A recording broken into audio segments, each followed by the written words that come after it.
ଠେଙ୍ଗା ଆକ୍ରମଣରେ ଜଣେ ମୃତ।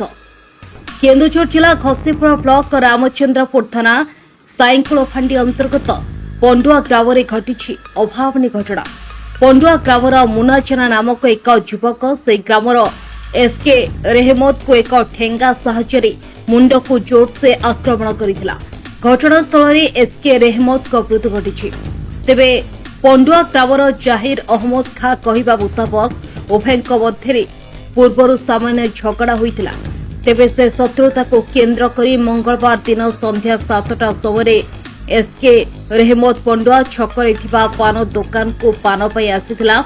ପାନ ଭାଙ୍ଗି ସାରି ନିଜ ଗାଡ଼ି ଉପରେ ବସିଥିବା ବେଳେ ପଛପଟରୁ ମୁନା ଜେନା ଆସି ଠେଙ୍ଗାରେ ମାରାତ୍ମକ ଆକ୍ରମଣ କରିଥିବା ବେଳେ ଘଟଣାସ୍ଥଳରେ ଏସ୍କେ ରେହମତଙ୍କ ମୃତ୍ୟୁ ଘଟିଛି। ତେବେ ଏହି ଘଟଣାକୁ ନେଇ ପଣ୍ଡୁଆ ଗ୍ରାମରେ ଚାପା ଉତ୍ତେଜନା ସହ ରାସ୍ତା ଉପରେ ଟାୟାର ଜାଳି ରାସ୍ତା ଅବରୋଧ କରିଥିଲେ।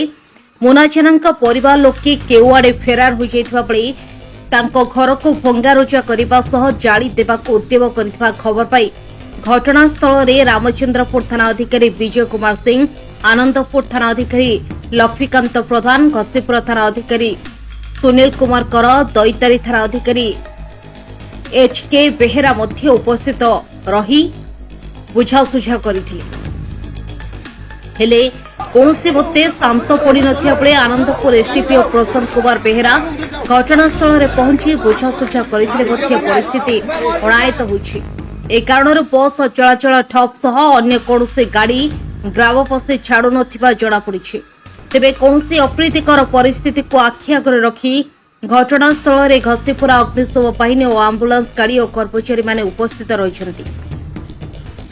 କେନ୍ଦୁଝର ଜିଲ୍ଲା ପ୍ରତିନିଧି ଗଣେଶ୍ୱର ସାଙ୍କ ରିପୋର୍ଟ, କଳିଙ୍ଗ 24 ନ୍ୟୁଜ୍। खबर पछर सत्यता जानिबा पई आम चैनल को लाइक, शेयर एवं सब्सक्राइब करंतु और जोड़ी रहंतु आम चैनल सहित।